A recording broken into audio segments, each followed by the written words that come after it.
Dang, man, this cat food got my stomach hurting, but hey, it did the job for me.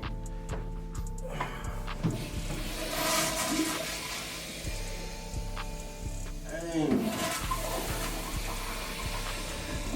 Bro, my toilet won't flush, bro. Let me go talk to my RA, bro. What's going on, LJ? What up, man? What's good? Dang, bro, my toilet. What's wrong with it? I don't know what's going on. It won't flush. It's not flushing. Man, I tried to flush the toilet. I don't even want to show you what's in it. You put a maintenance request in? I don't even know what that is or how to do it. Word. Hey, come around back. I'm gonna show you how to put a maintenance request in. Alright, that's a bad bet. So what you're going to do is go to the school website and click Student Life and click the Housing and Residence Life tab.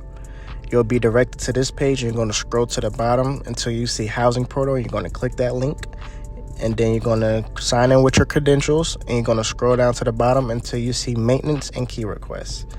Then you'll see this page pop up and you're going to create a maintenance request. You're going to select your housing assignment and then you'll be directed to this page where you fill out the information and what specifically you need service on.